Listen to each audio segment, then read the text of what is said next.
উপনির্বাচনত সামগ্রী উপনির্বাচনত আমার দ্বারা প্রতিদ্বন্দ্বিতা করার কথাটো ইতিমধ্যে আমার কেন্দ্রীয় কমিটিত আলোচনা হয়েছে আর ইতিমধ্যে আমি গ্রহণ করা সিদ্ধান্ত অনুসৰি আমি সামগ্ৰীত উপনিৰ্বাচনত অবতীৰ্ণ হম আৰ সামগ্ৰী সমষ্টিৰ উপনিৰ্বাচনত এইবাৰ আমি এগৰাকী শক্তিশালী প্ৰাৰ্থীৰ সন্ধানত আছো যাতে যিগৰাকী প্ৰাৰ্থীক লৈ প্ৰথমবাৰৰ কাৰণে সামগ্ৰী সমষ্টিটো আমি দখল কৰিব পাৰিম আমি আশা কৰিছো হয়তো কিছুদিনৰ ভিতৰতে আমাৰ কেইবাগৰাকী লোকে আশা ব্যক্ত কৰিছে তেওঁলোকে উপনিৰ্বাচনত প্ৰাৰ্থী হ'বলৈ কিন্তু আমাৰ দলে মানে এজন আটাইতকৈ শক্তিশালী ভাল এজন জনপ্ৰিয় এজন প্ৰাৰ্থী আমি বিচাৰি আছো যাতে আমি এইবাৰ জিকিব পাৰো এইবাৰ কিন্তু উপনিৰ্বাচনত সামগ্ৰীত আমি এটা ৰেকৰ্ড কৰিম প্ৰথমবাৰৰ কাৰণে সমষ্টিটো আমাৰ এওডিএফৰ দখলত আহিব বুলি আমি আশাবাদী আৰু পঞ্চায়ত নিৰ্বাচনৰ কাৰণে আমি ইতিমধ্যে প্ৰস্তুতি আৰম্ভ কৰিছো জিলা কমিটি ইতিমধ্যে আমাৰ সমগ্ৰ অসমত জিলা কমিটিবিলাক গঠন কৰা হৈছে আৰু জিলা কমিটি এই সপ্তাহতে আমি ব্লক কমিটিবিলাক গঠন কৰিম পূৰ্বে আমাৰ সংবিধানত আছিল জিলা কমিটিৰ অধীনত সমষ্টি কমিটি থাকে তাৰ তলত পঞ্চায়ত কমিটি থাকে কিন্তু এবাৰ আমাৰ সংবিধানত অলপ পৰিৱৰ্তন কৰা হৈছে জিলা কমিটিৰ তলত আমাৰ ব্লক কমিটিবিলাক হ'ব আমি ব্লক কমিটিবিলাক ইমান দিন বনাই দিলো হয় কেৱল ব্লক যে পুনৰ্গঠন হৈ আছে ডিলিমিটেশ্যন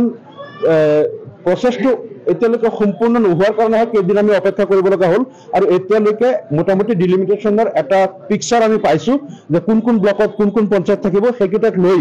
অতি সোনকালে আমি 15 দিনৰ ভিতৰতে আশা কৰিছো আমি নগাঁও জিলাত আমি আমাৰ এটা শক্তিশালী জিলা কমিটি আমাৰ আছে এই কমিটিয়ে কমপক্ষে 15 দিনৰ ভিতৰত যে আমাৰ নৱগঠিত ব্লক ভিত্তিত যেটো ব্লক ডিলিমিটেশ্যনৰ পিছত আমাৰ নতুন ব্লক হৈছে এই ব্লক ভিত্তিত আমাৰ ব্লক কমিটিবিলাক 15 দিনত হৈ যাব তাৰ পিছতে আমি কিছুদিনৰ ভিতৰত পঞ্চায়ত কমিটিবিলাক গঠন কৰি আমি পূৰ্ণ উদ্যমে আমি জপিয়াই পৰিম আৰু পঞ্চায়ত নিৰ্বাচনতো আমি অধিকতকৈ অধিক পঞ্চায়ত যাতে আমি দখল কৰিব পাৰোঁ তাৰ কাৰণে আমি সৰ্বাত্মক চেষ্টা কৰিম তাৰ যেটো আমাৰ বিপৰ্যয় হৈছিল লোকসভা নিৰ্বাচনত ইয়াৰ পিছত যেন আমাৰ কৰ্মীসকলৰ মাজত এটা নতুন জাগৰণ সৃষ্টি হৈছে যেন নতুনকৈ প্ৰাণ পাইছে এনেকুৱা লাগিছে আসলতে আমাৰ দলৰ কাৰণে হয়তো এনেকুৱা এটা ফলাফল দৰকাৰ আছিল আমি এটা যেটো অনুভৱ কৰিলো কাৰণ এইবাৰ লোকসভা নিৰ্বাচনৰ ফলাফলৰ পিছত আমি যিমান ডিস্ট্ৰিক্ট কমিটিবিলাক বনাইছো বা য'তে আমি মিটিং কৰি আছো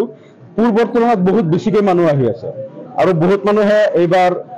ভোট ইলেকশ্যনৰ পিছত কিন্তু বহুতে নিজৰ ভুলটো বুজি পাইছে বহুতে কৈ আছে যে এইবাৰ আমি কিছুমান অপপ্ৰচাৰত আমি ভুল গৈ পেলাই আমি ভুল কৰি পেলালো আমি বহুতে হয়তো তেওঁলোকে কংগ্ৰেছক ভোট দিয়া মানুহেও আজি কৈ আছে যে আমি আসলে আগতে ইউডিএফক ভোট দিওঁ এবাৰ আমি কিছুমান অপপ্ৰচাৰ কাৰণে এবাৰ আমি দি দিলো কিন্তু অহাবাৰৰ পৰা আমি আৰু ভুল নকৰো আমি দলটো জীয়াই ৰাখিব লাগিব দলটো কৰিব লাগিব গতিকে আজিও আমি ইয়াত যেটো নগাঁও জিলা ভিত্তিক প্ৰতিষ্ঠা দিৱস পাতিছো ইয়াতো ভাল মানুহ আমাৰ হৈছে যোৱা কেইবছৰত আমাৰ প্ৰতিষ্ঠা দিৱসত যিমান মানুহ হয় তাতকৈ বহুগুণ বেছি মানুহ এইবাৰ হৈছে গতিকে এই কথাৰ দ্বাৰা প্ৰমাণ হয় যে যোৱা লোকসভা নিৰ্বাচনৰ যেটো ফলাফল আছিলে এই ফলাফলটো আমাৰ দলৰ কৰ্মীসকলৰ মনোবল ভাঙিব পৰা নাই আৰু দ্বিতীয়তে আমাৰ নতুনকৈ বহু মানুহ আমাৰ দলতো আহি আছে আজি আমাৰ সিঙ্গিয়া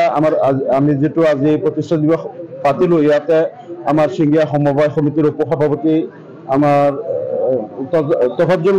মৰম সাহেবৰ নেতৃত্বত ইয়াত অৰ্ধশতাধিক লোকে আমাৰ দলত যোগদান কৰিলে আৰু বহু লোকে যোগদান কৰিব তেওঁলোক নামাজত গৈছিলে গতিকে এই কথাবিলাকে প্ৰমাণ কৰে যে অন্যান্য দলৰ পৰা আমাৰ বহু জনাশুনা মানুহ আমাৰ দলত আহি আছে গতিকে আমি এতিয়া আশাবাদী যে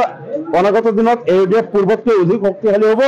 আৰু অহা 2026 নিৰ্বাচনত এওডিএফে অসমত কিন্তু নিৰ্ণায়ক ভূমিকা গ্ৰহণ কৰিব এই কথাটো আমি এতিয়াই অনুমান কৰিব পাৰিম